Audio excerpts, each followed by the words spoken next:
Dua menit ya? Iya, sudah 98.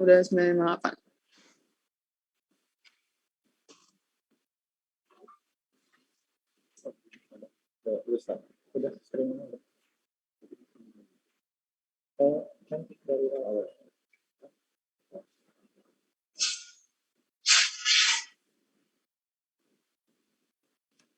Udah bisa klik.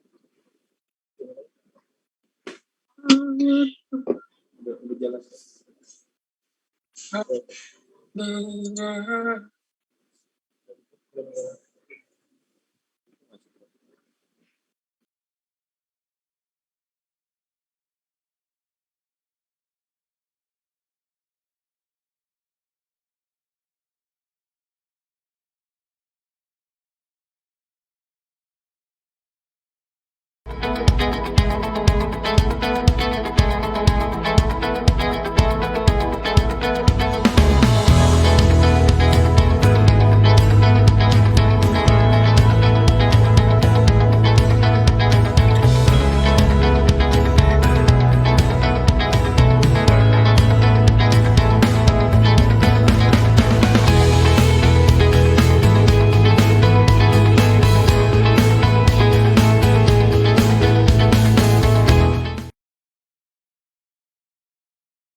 Siang.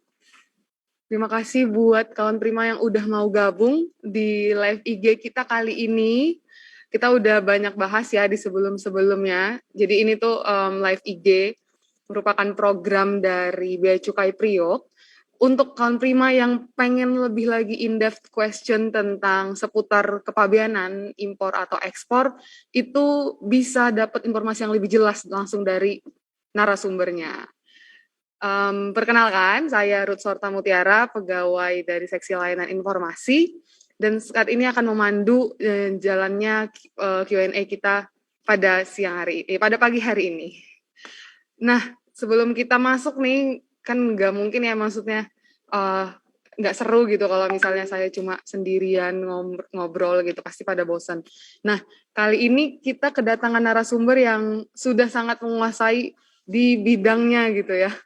Karena kan kalau misalnya nanya ke saya mungkin nggak bisa banyak jawab gitu. Tapi kalau kita langsung nanya ke narasumbernya yang benar-benar menguasai tentang topik kali ini, pasti bakal lebih dapat banyak insight gitu. Karena kali ini kita akan membahas tentang pemeriksaan fisik. Ini topik yang cukup banyak ditanyakan ya, banyak menuai pertanyaan karena ini tuh menarik gitu, proses impor itu untuk kita bisa tahu nilai pabean, bisa tahu tarif suatu barang, itu perlu proses ini gitu. Nah, sekarang kita panggilin aja langsung narasumber kita, ada Mas Dharma. Selamat pagi Mas Dharma. Ya, selamat pagi Mbak MC, Mbak Ruth. Selamat pagi kawan Prima. Ya, Mas Dharma, ini merupakan pemeriksa fisik ya Mas ya? Ya, mohon izin perkenalkan diri dulu. Saya Dharma, penempatan di pejabat fungsional pemeriksa fisik barang impor KPU Bea Cukai Tanjung Priok. Oke, berarti emang langsung menangani pemeriksaan fisik barang ya? Ya, benar. Oke, kayaknya kawan Prima sudah sangat tidak sabar nih Mas untuk tanya-tanya untuk apa namanya, untuk bisa dapat banyak pengetahuan dan juga mungkin pertanyaan yang selama ini tuh sering bingung nih mau nanya kemana ya tentang hal ini gitu. Nah kali ini kita bisa langsung nanya ke Mas Dharma. Mungkin ini kali ya Mas untuk pembukanya. Ini kan banyak juga nih kawan Prima yang bukan pengguna jasa atau misalnya bukan importir, bukan BPJK, tapi banyak mahasiswa juga gitu. Banyak mungkin milenial yang follow akun kita, mungkin belum banyak pengetahuan nih tentang pemeriksaan fisik gitu. Perlunya apa sih dan perlunya pemeriksaan fisik itu apa? Terus apakah semua barang itu perlu diperiksa fisik? Mungkin bisa dijelaskan dulu. Baik ya. Mungkin gini, kita pengertiannya dulu ya pemeriksaan fisik barang itu. Jadi kalau dibilang pemeriksaan fisik barang itu yang dilakukan adalah memastikan jumlah, yang pertama jumlah, kemudian jenis barang. Tujuannya untuk apa? Tujuannya itu adalah untuk penilaian tarif dan nilai pabean yang akan dilakukan oleh pejabat fungsional pemeriksa dokumen atau biasa dibilang PFPD. Ya, itu kalau pemeriksaan fisik. Sebelum Ya, bisa diteliti sama pejabat fungsional pemeriksa dokumen harus diperiksa fisik dulu ya? ya betul. Ya, seperti itu. Jadi sebelum ditetapkan tarif dan nilai pabeannya, itu dilakukan pemeriksaan fisik dulu. Nah, yang dilakukan pemeriksaan fisik ini tidak semuanya periksa. Jadi tidak semua impor langsung kami periksa. Jadi yang diperiksa itu adalah yang terkena jalur merah seperti itu. Ataupun misalnya ada jalur kuning, jalur hijau, tapi terkena merah acak. Gitu. Mungkin bisa dijelasin Mas, jalur merah, kuning, hijau itu apa namanya, perbedaannya apa aja sih gitu? Kenapa harus ada jalur-jalur itu gitu? Kenapa nggak satu aja semua? Oke. Nah, di sini kan mungkin saya secara umum aja ya. Karena maksudnya kan kalau kapasitasnya untuk lebih detail dan segala macam kan ada lagi bidangnya. Ini kalau penjaluran ini tujuannya secara umum untuk efektivitas pelayanan ya. Jadi kalau misalnya kita semua terapkan untuk diperiksa, mungkin akan lama nanti. Ada barangnya dan semua itu memperhatikan tingkat resiko komoditas yang masuk. Jadi kalau hijau, jalur hijau itu adalah jadi barangnya itu diberitakan PIB, kemudian dapat SPPB. Nah, itu dilakukan penelitian dokumen oleh tapi dengan posisi barang sudah SPPB. Kuning, barang masuk, kemudian PIB-nya, lalu dilakukan pemeriksaan dokumen saja oleh PFPD. Oh gitu. Berarti kalau jalur merah itu harus diperiksa fisik dulu barangnya, baru diteliti dokumennya. Seperti itu. Berarti ini banyak pemeriksaan fisik ini buat jalur merah ya? Ya, untuk jalur merah atau hijau, kuning yang terkena merah acak seperti itu oleh sistem ya. Semuanya ditunjuk oleh sistem. Gitu. Mungkin tadi udah jelas ya kawan Prima kalau pemeriksaan fisik ini gunanya untuk apa sih? Jadi bukan sekedar bea cukai itu kayak pengen bongkar-bongkar barang gitu, enggak. Tapi emang tujuannya itu sangat penting gitu untuk karena kan pasti ketika nanti pejabat untuk peneliti dokumen PIB tersebut butuh dasar gitu. Nah, jadi pemeriksa fisik itu di garda terdepan gitu untuk bisa menyampaikan data-data informasi yang sesuai untuk sebagai dasar penelitian. Ya, benar. Nah, selanjutnya nih, Mas, mungkin banyak juga yang penasaran terkait barangnya. Misalnya ini kan barangnya itu ada beberapa yang sensitif nih, kayak misalnya dia impor daging. Nah, itu tuh gimana perlakuan pemeriksaan fisiknya? Apakah perlu tempat khusus atau kayak gimana supaya untuk mempertahankan kondisi barangnya gitu? Untuk barang seperti contohnya daging ya, daging. Nah, kalau selama ini, kalau barang berupa daging itu diimpor dalam peti kemas yang berpendingin. Nah, jadi istilahnya itu kalau di lapangan bilangnya container river container. Untuk handling itu kan terkait handling ya, agar barang itu tidak rusak atau misalnya busuk atau gimana kan. Nah, handling itu semuanya di lapangan itu harus dipastikan secara baik oleh yang punya barang itu. Dalam hal ini importir atau pengurus yang dikuasakan gitu atau PPK kita sebut ya. Nah, jadi mereka harus memastikan terlebih dahulu bahwa handling barang ini bisa dilakukan dengan baik. Jadi mereka harus berkoordinasi dengan pihak TPS sebagai pengelola tempat penimbunan dan juga berkoordinasi dengan tenaga kerja bongkar muatnya gitu. Jadi ketika pejabat pemeriksa barang datang ke lapangan itu tidak ada lagi kekhawatiran agar barangnya itu bagaimana supaya tidak rusak. Nah, itu harus pastikan terlebih dahulu baru kita periksa seperti itu. Karena untuk perlakuan pemeriksaan, kebutuhan untuk pemeriksaan barang sendiri tidak ada pembedaan untuk barang yang river ataupun barang yang seperti biasa, yang kering, yang dry. Itu tidak ada pembedaan perlakuan. Jadi semuanya diperlakukan sama, prosedurnya sama. Yang membedakan adalah tingkat handlingnya, penanganan barangnya. Nah, itu harus dipastikan secara baik oleh pemilik barang ataupun kuasanya, berkoordinasi dengan TPS dan tenaga kerja bongkar muat. Ya, seperti itu. Jadi jangan dibilang cukai ini yang merusak barang saya, seperti itu. Iya, benar. Ya gitu. Jadi kawan-kawan prima tahu seperti itu di lapangan gitu. Berarti ini ada juga nih soalnya Mas kan ya, kebetulan tadi lagi bahas itu barang. Ada yang nanya apakah di sini yang wajib mengajukan pemberitahuan kesiapan barang, dan apakah ketika barang itu diperiksa siapa aja sih yang hadir gitu kan, karena kan kita harus tahu ya tanggung jawab terhadap barang ini tuh siapa aja gitu, biar kadang kan ngerasa ada nih pernah aduan-aduan gitu kayak kenapa barang saya pas nyampe tuh kok kondisinya malah tidak sesuai kayak gitu. Nah mungkin Mas Dharma juga bisa jelasin sebenarnya pada saat kesiapan barang sampai diperiksa itu tuh pihak-pihak yang harusnya tuh bertanggung jawab dan hadir tuh siapa aja gitu. Oke, berarti pertanyaan itu dari pengajuan kesiapan barang, pemberitahuan kesiapan barang itu siapa yang terlibat di situ ya. Pertama itu. Nah, ini kembali lagi, ini kan kalau dibahas secara spesifik itu ada petugasnya tersendiri, yaitu tim loket PKB. Itu mereka yang menangani terkait pemberitahuan kesiapan barang dan prosedur-prosedurnya. Tapi yang saya jelaskan yang secara yang saya tahu. Jadi untuk pemberitahuan kesiapan barang harus dilakukan oleh importir atau yang dikuasakan. Dalam hal ini PPJK ya. Nah, seperti itu. Pengurus yang dikuasakan mengajukan PKB itu lewat aplikasi Slim 3.0 itu. Nah, setelah itu baru mereka lampirkanlah foto barang yang sudah siap ini di aplikasi itu. Setelah itu barulah dapat penunjukan pemeriksa barang berarti tim loket PKB. Nah, tapi gini, kalau untuk TPS Geraha Segara dan MPCT, nah itu kan ada sistem monitoring tersendiri yang mereka miliki.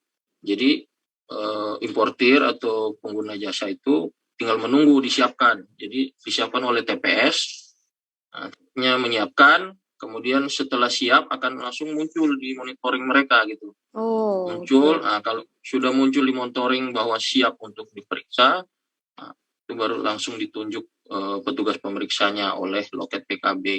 Jadi di sini yang terlibat adalah importir dan pengurus yang dikuasakan untuk pengajuannya seperti itu. Kemudian yang hadir nanti, nah ini kan pertanyaan juga kan tadi, yang hadir itu siapa? Nah, kalau dibilang yang wajib hadir, yang pastinya importir. Importir itu harus hadir karena dia yang memiliki barangnya. Nah, tapi kalau berhalangan itu biasa bisa menunjuk kuasa gitu. Nah, kuasa di sini kembali lagi PPJK ngurus. Misalnya juga tidak bisa hadir, itu akan dilakukan pemeriksaan oleh pemeriksa barang dengan disaksikan oleh pihak TPS sebagai pengelola tempat penimbunan seperti itu. Jadi tetap harus disaksikan. Jadi nggak bisa itu cuma sendirian di situ.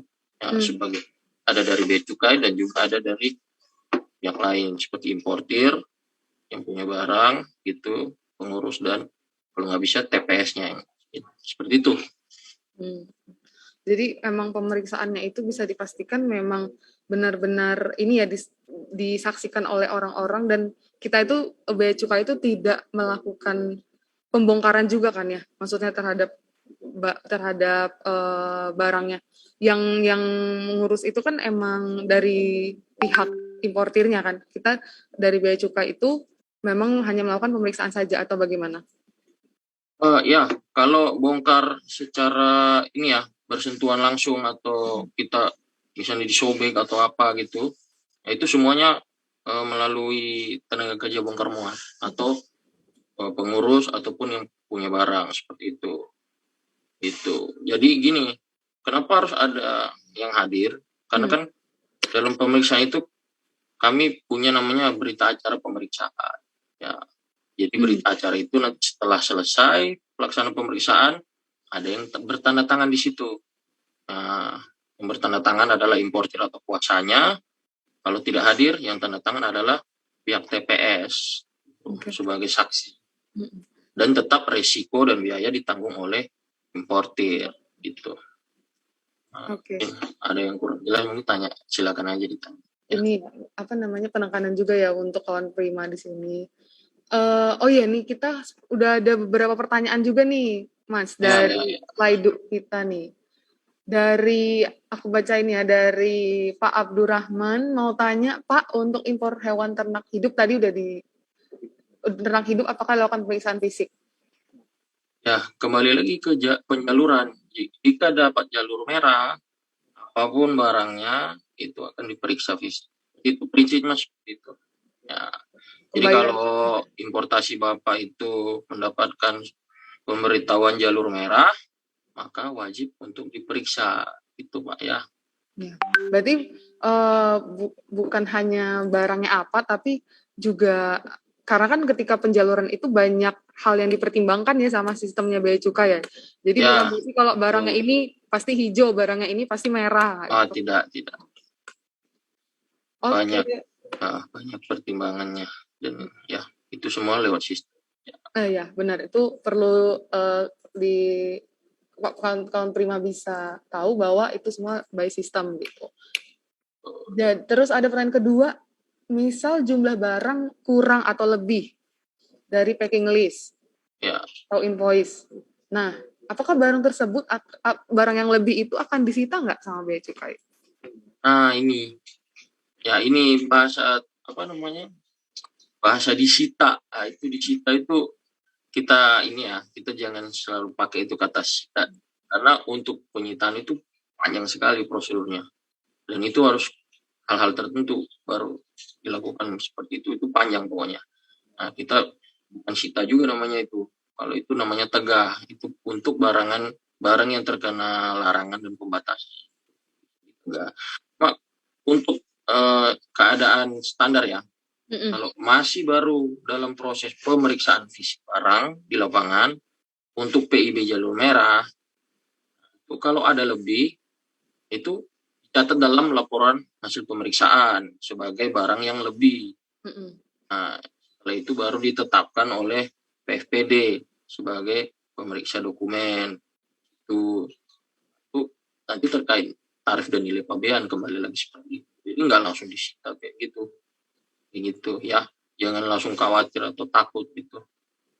Penyitaan itu bahasa penyitaan itu tidak bisa digunakan langsung kayak gitu, nggak bisa, ada proses panjang dan untuk barang yang tidak lartas itu tidak akan disita.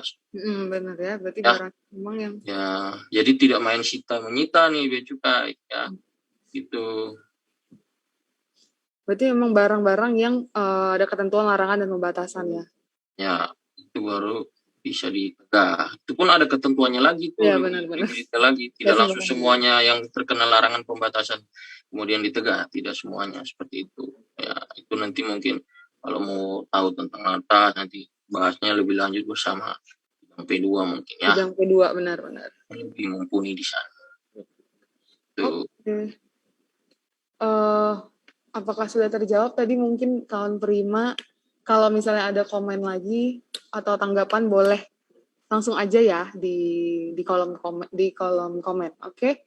Nah, selanjutnya ini rame nih dari username-nya Aziza Mangostin. Oh, ini tadi udah. Oh, yang pertanyaan saja masih dari Aziza Mangostin. Izin bertanya, bisa nggak sih dari jalur merah ke jalur hijau? Bagaimana tipsnya? Nanya tips nih, Mas. Wah, tips. Ya, seperti yang saya bilang, itu kan, kalau dibilang kayak istilah kerennya mungkin ada algoritma atau gimana ya, dari sistem itu ya.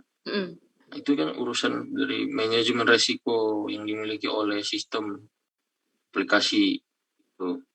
Jadi saya tidak bisa memberitahu apa tipsnya gitu. Cuma kalau kita lihat merah kan dari merah ke hijau. Resiko di situ kan, resikonya kita lihat pembedanya kan resiko gitu. Jadi selama ini merah tapi mungkin dirasanya baik terus, tidak pernah ada masalah, tidak pernah ada yang tidak sesuai mungkin ya.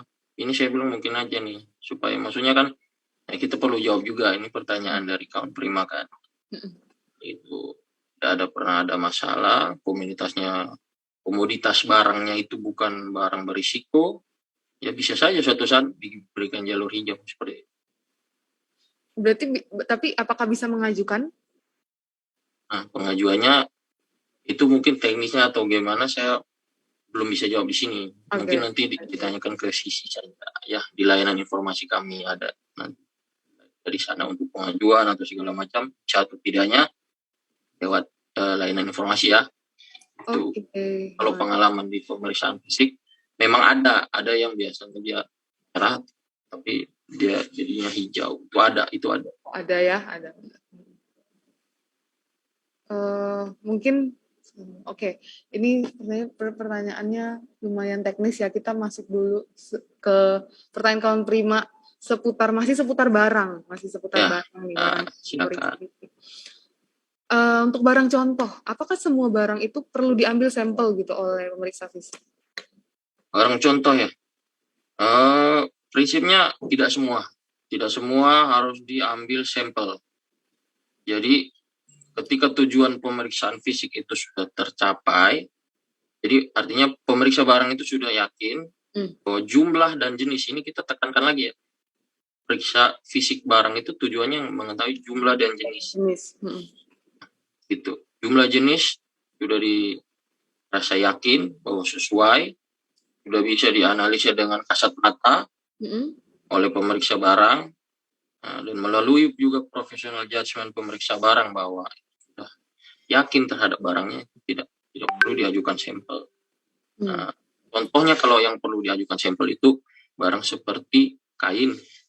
Kain itu teliti lebih lanjut di lab, seperti itu benang, seperti itu cat litter, makanan kucing, seperti itu paraquat, itu bahan kimia, itu logaman yang misalnya di lapangan pemeriksa barang masih ada keraguan terhadap spesifikasinya, itu bisa minta bantuan lab, itu bisa diambil sampel ataupun labnya yang diminta tolong datang ke lapangan. Itu kemudian jika ada temuan dari pemeriksa barang bahwa ada barang itu tidak diberitahukan di packing list, ya, barang tidak diberitahukan di packing list, berarti itu barang yang bilangnya barang baru namanya. Jadi misalnya ada barang semuanya itu berupa jenis, tiba-tiba ada satu barang nih tidak ada di packing list. Nah, seperti itu bisa diajukan contoh untuk diteliti lebih lanjut oleh PFPD. Ya, jadi nggak semuanya harus diajukan. Sama dengan untuk yang pemeriksaan lab juga ya, nggak semuanya gitu. Nggak semuanya.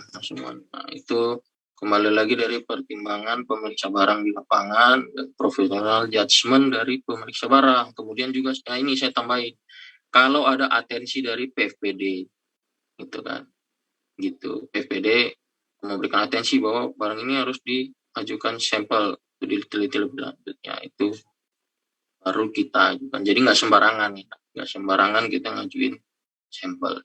Gitu.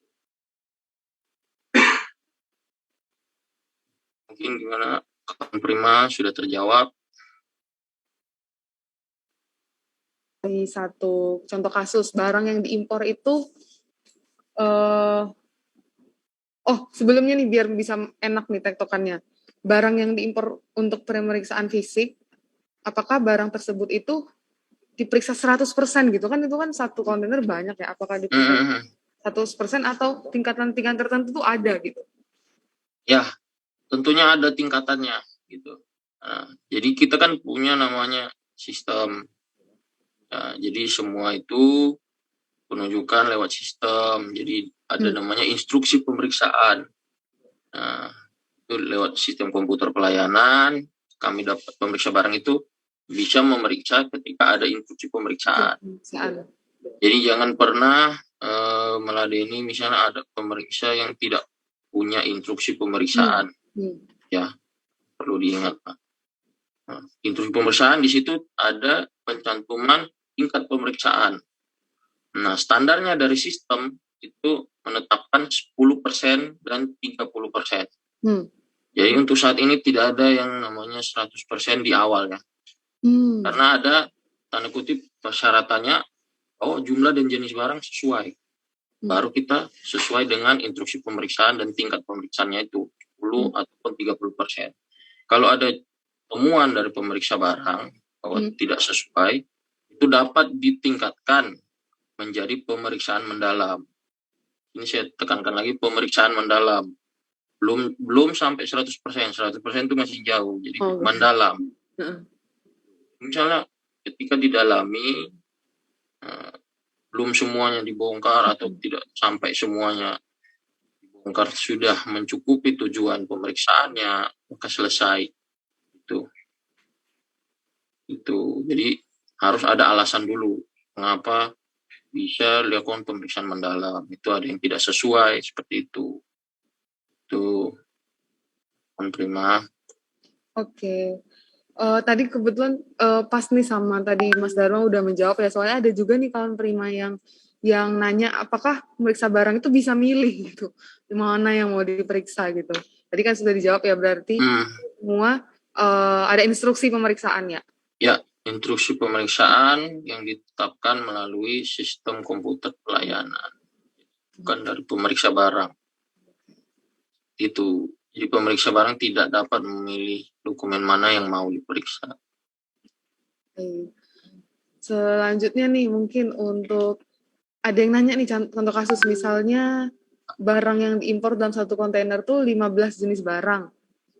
Ya. Nah, jumlah masing-masing tuh 300 pieces gitu. Terus instruksi pemeriksaannya wajib diperiksa 30%. Bagaimana penentuan jenis barang mana yang harus diperiksa karena ada 15 jenis barang? Oh ya. Ini mungkin ada info yang kurang nih terkait kemasan. Ya, jadi saya tambahin aja. Saya buat aja lah contoh yang saya tambahin ya. Misalnya satu kontainer. Ada satu kontainer 15 jenis barang. Ya. Kemudian kemasannya misalkan ada 1000 ya, 1000. Nah, kemudian isi dari masing-masing kemasan itu tadi berapa? 300. 300. Nah, ini 30% itu bukan dikalikan dengan jenis barangnya. 30% itu dikalikan dengan jumlah kemasan. Bukan dikalikan juga dengan isinya yang pieces itu. Nah, tingkat pemeriksaan 30% dikalikan jumlah kemasan. Dalam hal ini 1000. Nah, berarti pemeriksa fisik harus memeriksa di situ tingkat pemeriksaannya ada 30%, berarti 300 ya. 300 kemasan itu menjadi atensi dari pemeriksa. Nah, untuk jenisnya itu kembali ke pertimbangan pemeriksa barang. Kalau misalnya 15 jenis itu barang yang mirip-mirip semua, ya berarti tidak 15-15-nya.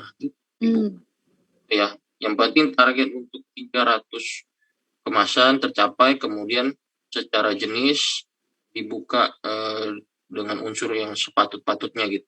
Jangan cuma satu jenis atau gitu. Tidak juga seperti itu. Itu kembali dari makin bervariasi, makin juga banyak jenis yang akan dibuka seperti itu. Ya. Kita kembali ke ini kali ya. Pertanyaan yang live nih, Mas Dani. Ada dari username-nya Novia Senjaya. Ini terkait NPD langsung nih. Apakah NPD itu hanya diupload di Slim saja? Dokumen originalnya tidak perlu diberikan? Mohon maaf nih, saya belum bisa menjawab itu. Baik. Ya, kalau NPD kan itu sudah ke PPD ranahnya. Ya, bisa atau tidaknya mungkin nanti kita lewat CISI ya. Oke, kalau kali terkait pertanyaan-pertanyaan teknis yang penelitian dokumen kali ya, ini itu bisa ditanyakan langsung ke live chat kita, layanan live chat kita di bit.ly/chat-bc-priok. Nah, situ nanti kita Bea Cukai Priok memiliki klien-klien koordinator yang akan melayani pertanyaan-pertanyaan teknis dari kawan Prima gitu. Jadi saat ini kita fokus kepada pemeriksaan fisik ya, kawan Prima. Oke, langsung aja bisa diakses linknya, bisa langsung ditanyakan ke petugas-petugas kita. Untuk ini kayaknya seru banget ya tentang tentang pemeriksaan fisik gitu kan, karena rata-rata tuh pasti penasaran gitu kan, maksudnya bea cukai itu kan yang paling terkenal itu ya pemeriksaan fisiknya gitu. Kalau misalnya nggak diperiksa fisik tuh kayak, misalnya kalau misalnya bea cukai tidak melakukan pemeriksaan, tidak ada layanan pemeriksaan fisik tuh kayak bukan bea cukai gitu misalnya. Karena untuk bisa menentukan pungutan negara terhadap barang tersebut, pemeriksaan fisik itu sangat-sangat menjadi satu layanan yang penting gitu ya, layanan vital untuk importir gitu. Nah, mungkin beberapa pertanyaan terakhir nih, Mas Dharma, yang penasaran, layanan periksa fisik itu 24/7 nggak sih di Bea Cukai Priok? Ya, kalau layanan pemeriksa fisik itu 24/7, karena setiap hari ada petugas yang standby untuk tiket. Oke. Jadi ya 24/7 sudah. Layanannya 24/7. Sama paling terakhir, pertanyaan paling terakhir. Kalau misalnya nih kawan Prima pengen lebih tahu lebih lanjut lagi terkait peraturan-peraturan yang khusus pemeriksaan fisik, itu tuh bisa diakses per Dirjen berapa atau PMK berapa? Ya, kalau untuk peraturan ya, mudah dipahami itu langsung aja akses untuk per Dirjen 12 tahun 2016, kemudian perubahannya itu ada di per 27, per Dirjen 27 tahun 2000, per Dirjen 26 maaf ya, per Dirjen 26 tahun 2017. Per Dirjen 26 tahun 2017 untuk perubahannya. Ya, untuk perubahannya. Jadi dua-duanya harus diakses, di-download seperti itu, biar paham.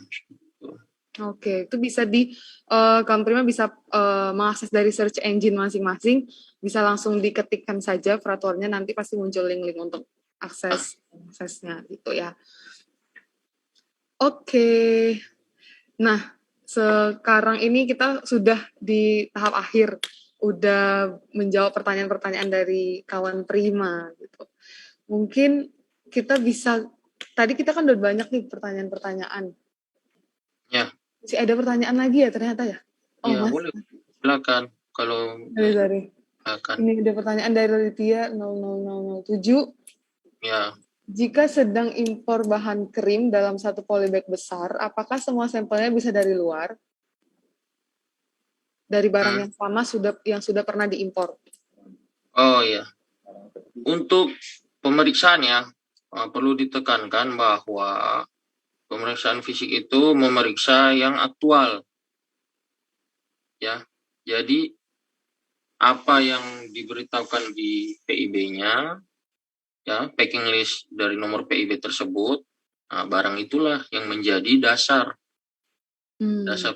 penetapan gitu. Jadi tidak bisa dipakai yang dari impor yang lalu, cuma terus dimasukin dijadiin sampel, tidak.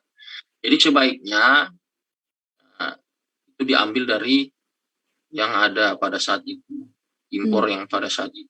Ya, jadi keadaannya itu harus aktual, benar-benar aktual. Sampel yang diambil pun harus benar-benar dari barang yang dicantumkan di PIB ya, dan packing list. Karena ini dasarnya kan pemeriksaan itu menggunakan packing list gitu. Jadi packing list harus disusun secara baik dan rinci gitu ya, agar tidak ada kesalahpahaman nanti. Itu. Ya, mohon maaf ya, tidak disarankan untuk memberikan sampel dari pemeriksaan yang sebelumnya gitu ya. Jadi harus tetap disediakan sampel dari pemeriksaan yang saat itu. Itu ya. Berarti per kegiatan importasi ya, bukan ya. dari ambil dari Betul, tidak bisa dipakai yang lalu, nggak bisa ya. Oke. Itu kawan Prima semuanya.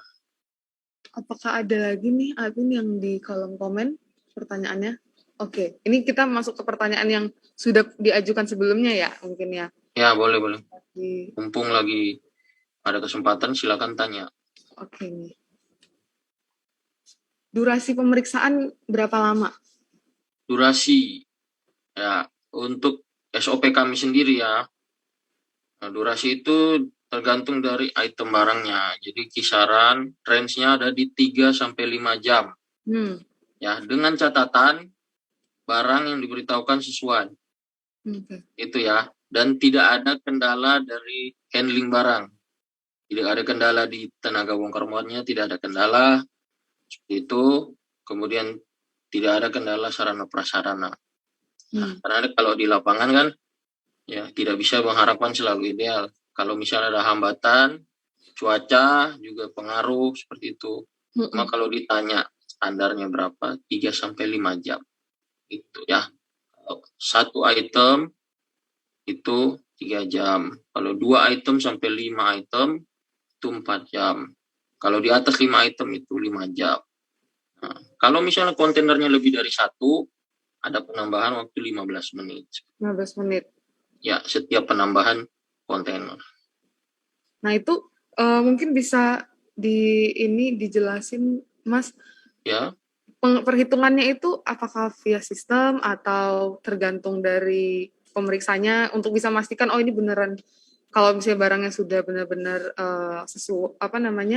barangnya sudah benar-benar bisa kira-kira waktunya 3 sampai 5 jam untuk memastikan saya timekeeper-nya itu gitu. Itu lewat sistem. Nanti kan ada penunjukan pemeriksa. Nah, dari penunjukan pemeriksa itu ada 1 jam. Di 1 jam dikasih waktu untuk pengurus menghubungi pemeriksa untuk start mulai pemeriksaan. Itu catatan barangnya udah standby ya, udah di kita kalau bilang di lapangan udah di tanah nih barangnya. Ya, bukan masih di atas tumpukan. Ya. Udah ready dari situ mulai gitu. Berarti memang kita langsung dihitung by sistem ya. Kita enggak udah sejam, udah 2 jam enggak gitu. Ya, itu dari sistem nanti. Kayak gitu. Jadi harus kerjasama. Pengurus juga jangan lambat-lambat seperti itu. Nanti dikomplainin pemeriksa. Karena itu kan masuk kinerjanya pemeriksa. Kalau misalnya tidak tercapai itu merah. Jadi pemeriksa nilainya merah gitu. Jadi bukan tidak ada pengukuran di situ. Suka-sukanya pemeriksa enggak. Jadi kalau misalnya ada proses pemeriksaan yang butuh waktu, ya pemeriksa pun sudah mempertimbangkan itu. Karena itu kan telah mengorbankan nilai kinerja pemeriksa. Jadi tidak mungkin pemeriksa tuh pengennya lama, nggak mungkin. Jadi kontrolnya tuh ada di situ. Ya. Menarik juga nih berarti untuk diketahui kawan prima. Jadi pemeriksa sendiri itu kinerjanya diukur gitu. Jadi bisa dipastikan pemeriksa itu ketika melakukan tugas bukan hanya berintegritas tapi juga optimal dan maksimal gitu kan ya. Ya, dan profesional. Iya. Jadi harus diselesaikan secepat-cepatnya. Ya, pertanyaan tentang ada yang nanya tentang alat pemindai. Ya. Pak, pemeriksaan fisik itu ada yang pakai alat pemindai nggak sih? Gitu. Ya, untuk pemeriksaan fisik memang ada tapi tidak sering ya. Nah, karena yang harus dioptimalkan adalah pemeriksaan fisik secara langsung oleh pemeriksa barang. Nah, jadi kalau misalnya ada yang menggunakan pemindai, nah itu ada persyaratan ya. Kalau kita bilang syarat-syaratnya, kunci khususnya, yaitu pertama barangnya itu sejenis. Satu jenis, satu pos tarif. Jadi satu jenis barang dan satu pos tarif. PIB satu pos. Ya, itu bisa dilakukan pemindaian. Ya, kalau kita di sini untuk barang yang kontainer itu dipindai di HiCoScan, JCT seperti itu.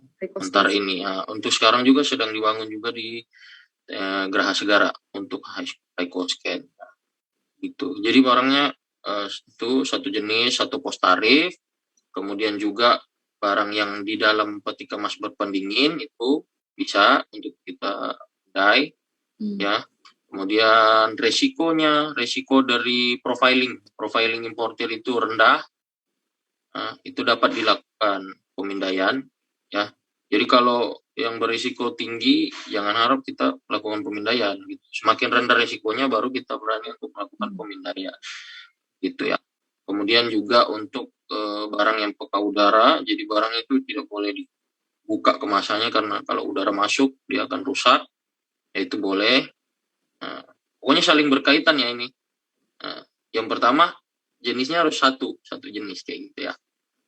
Kemudian dia ada unsur peka udaranya, kemudian ada atensi dari intelijen, harus dilakukan pemindaian, kami lakukan pemindaian seperti itu. Kemudian barang lainnya yang berdasarkan pertimbangan pemeriksa barang perlu dilakukan pemindaian. Itu contohnya, misalnya ada nih barangnya satu item, satu jenis, terus tidak dalam kemasan, dia ibaratnya curah gitu, tidak ada kemasannya. Nah, itu penuh, satu kontainer penuh. Ketika dibuka, bisa tumpah gitu kan. Nah, itu kita bisa minta izin untuk scan. Itu pun harus atas persetujuan rekomendasi dari kepala seksi ke analis. Ada analisnya kan. Analis peti kemas itu, scan peti kemas itu ada analisnya. Itu jadi harus lewat mereka semua dulu, baru setuju untuk di scan ya. Scan. Jadi tidak semuanya langsung bisa di scan. Untuk selain high cost kan ada lagi nggak kira-kira masalah Windows? Ada, kita juga ada Bea Cukai Priok juga ada X-ray, mesin X-ray. Itu ada mobil, berupa mobil gitu ya. Berupa mobil, jadi itu kalau pemeriksaan yang LCL, Less Container Load di gudang, itu biasanya kalau ada atensi dari P2 itu akan didatangkan mobilnya. Kita scan di lokasi. Kemudian ada juga di Geraha Segara, itu X-ray yang khusus untuk kemasan. X-ray, jadi bukan kontainernya yang masuk, tapi kemasan yang masukkan ke dalam scan itu. Ya, seperti itu. Kalau yang pengen tahu. Nah, kemudian kalau ini saya jelasin lagi. Jadi kan ada yang boleh, ada yang nggak boleh. Gitu. Nah, yang nggak boleh itu barangnya yang peka cahaya. Peka cahaya jangan dimasukkan ke alat pemindai. Ya, pastinya analis lebih tahu ya. Nah, cuma saya bilang untuk ke kawan-kawan Prima ini itu yang mengandung radioaktif itu jangan. Atau bisa juga dari awal sebelum melakukan impor membuat permohonan bahwa barang ini tidak bisa dilakukan pemindaian menggunakan mesin X-ray. Itu bisa kalau pihak importirnya sendiri sudah mawas dan mengetahui risikonya, bisa lakukan permohonan terlebih dahulu. Oke, wow, lengkap sekali ini. Hari ini pembahasan kita dan jawaban dari Mas Dharma. Ini kebetulan ada pertanyaan nih dari Noni Toko. Untuk produk obat kanker sensitif yang ada efek radiasi, diperlukan penanganan khusus dalam pembukaan produk. Perlu nggak pemeriksaan fisik jika dia dapat SPJM? Nah, ini ya, untuk barang yang importirnya sendiri telah mengetahui bahwa ada risiko di sana, ya. Nah, seperti saya bilang lagi, itu terkait handling, ya. Karena prosedur pemeriksaan itu sama, buat barang apa saja sama ya. Jadi jika importir sudah mengetahui risiko tersebut, tolong siapkan tenaga ahlinya, ya. Nah, itu karena untuk memastikan jumlah dan jenis itu kan perlu dibongkar seperti itu ya. Dilihat secara fisiknya dan harus ada dokumentasinya. Itu pemeriksa bukan hanya mencontreng list, kemudian tidak ada bukti pemeriksanya barangnya seperti apa, tidak bisa karena harus ada buktinya, ada fotonya dan ada laporannya, ada checklistnya. Untuk teknis penanganan barang agar tidak rusak, minta tolong agar importir menyediakan tenaga ahli yang bisa menangani barang khusus tersebut. Atau juga misalnya tidak mungkin dilakukan pemeriksaan di TPS karena misalnya cuacanya tidak bagus, bisa menyebabkan rusak barangnya, nanti kena panas seperti itu. Bisa ajukan pemeriksaan fisik di gudang importir. Gitu ya. Teknisnya bagaimana? Pengajuannya nanti lewat bidang PPC 2 seperti itu. Untuk memberikan izin timbun di gudang importir. Ya. sudah menjawab juga tadi, soalnya ada juga kawan Prima yang nanya terkait kalau misalnya diperiksa di gudang importer bisa nggak? Berarti bisa ya mengajukan? Bisa. Asal ada pengajuan dari importer dan persetujuan dari bidang PPC 2. Berarti kembali ke yang tadi, untuk pertanyaan dari Noni Toko, kalau misalnya kena SPJM itu pasti pemeriksaan fisik gitu ya. Cuma Pasti. bedanya adalah kalau emang dari importer sendiri mengetahui resikonya, perlu disiapkan tenaga ahli gitu ya? Ya, benar. Ya. Oke. Nah, ini menarik nih tentang part of. Dapat respon via Slim harus tripping. Oh ya, ini dari Friska Frida. Untuk dapat respon via Slim harus tripping. Apakah itu dilakukan cek fisik juga? Apakah waktunya sama seperti cek fisik jika responnya jalur merah? Untuk part of ya, yang kena jalur merah. Kalau part of yang kena jalur merah itu harus koordinasi juga dengan bidang yang lain. Karena kan ada pemeriksaannya untuk yang part of-nya sendiri, ada yang jalur merah. Yang jalur merah kan itu bidang kami gitu ya.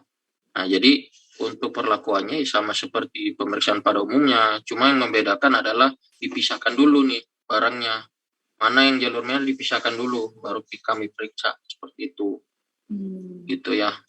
Nah, jadi harus dipisahkan semua betul-betul mana yang jalur merah, agar nanti tidak ada kesalahpahaman bahwa misalnya barang tidak sesuai, padahal itu kan part of gitu. Jadi yang non jalur merah akan diperiksa oleh pemeriksa lain sendiri. Untuk jalur merah ada pemeriksanya sendiri gitu. Ya. Oke, Mas. Sepertinya ada pertanyaan, coba saya cek lagi. Apakah ada pertanyaan lagi yang lain terkait pemeriksaan fisik? Nah, untuk terakhir nih, pemeriksaan pendahuluan. Ada yang nanya, itu seperti apa tuh bedanya sama pemeriksaan fisik yang untuk jalur merah? Pemeriksaan pendahuluan? Kalau jalur merah, kalau yang saya tahu pemeriksaan jalur merah itu kan harus dapat IP dulu nih. Harus ada penunjukan dulu baru bisa diperiksa. Kalau belum ada, belum bisa sih. Berarti belum bisa ya? Mungkin itu, ya, seperti itu. Mungkin itu terkait ada fasilitas atau case-case tertentu ya. Nah, kalau case tertentu, itu harus ada penunjukan dari atasan. Itu. Oke. Pokoknya pemeriksa fisik itu standby gitu, standby. Kalau ada instruksi pemeriksaan baru kita melakukan pemeriksaan. Kemudian kalau ada kasus tertentu yang pendahuluan itu tadi dibilangnya, nah itu harus ada perintah dari atasan gitu. Oke. Ya, perintahnya baru kita bisa lakukan. Baik. Ya. Oke, Mas, seperti kita sudah menjawab, udah nggak kerasa ini sudah hampir sejam ya kita menjawab pertanyaan dari kawan-kawan Prima. Sebelum kita mengakhiri nih, Mas, kita saya mau bacain. Ternyata tadi admin sudah mengecek-ngecek ya untuk pertanyaan-pertanyaan yang kita pilih sebagai 3 pertanyaan terbaik. Nah, tiga pertanyaan terbaik, 3 akun akan mendapatkan merchandise dari Bea Cukai Priok. Oke. Ini dari yang pertama dengan username Nisfu Ubaidila. Yang kedua ada Aziza_Mangosteen. Selanjutnya yang terakhir ada Noni Toko. Yeay. Selamat. Selamat buat kawan Prima yang sudah berhasil. Tadi sebenarnya mungkin ini ya emang niatnya mau nanya gitu kan. Tapi ternyata malah bukan cuma pertanyaan yang dijawab, tapi dapat hadiah juga dari Bea Cukai Priok, dapat merchandise. Nah, nanti untuk username Nisfu Badila, Aziza Mangosteen, dan Noni Toko bisa DM ke akunnya kita, akun IG-nya kita, untuk alamat dan juga nomor yang bisa dihubungi, biar kita bisa langsung kirim merchandise-nya. Oke. Luar biasa banget sih hari ini sesinya, karena kita udah bisa menjawab pertanyaan-pertanyaan kawan Prima seputar pemeriksaan fisik dari mulai yang umum sampai yang teknis gitu. Dan Makasih banget buat Mas Dharma yang sudah benar-benar meluangkan waktunya tengah kesibukan ya, apalagi pemeriksa fisik itu pasti beneran sibuk kan.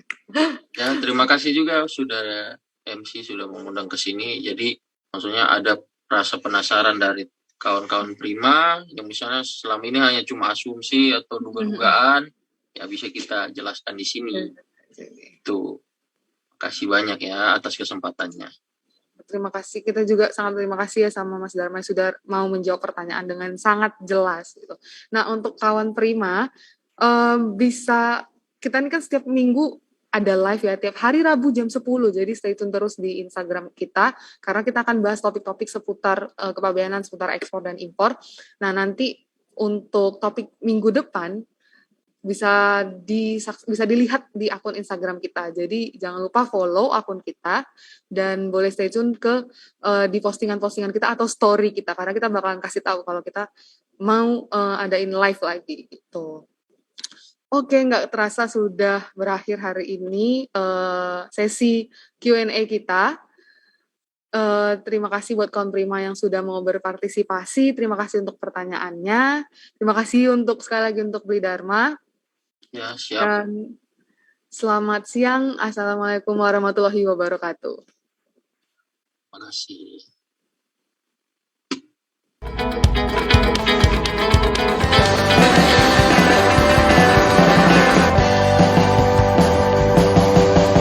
Benar kata orang dahulu, kasih jangan keterlaluan. Sayang biarlah sederhana, takut nanti kau merana. Waspada penipuan. Konfirmasikan informasi kamu melalui 1500225 atau tautan berikut ini.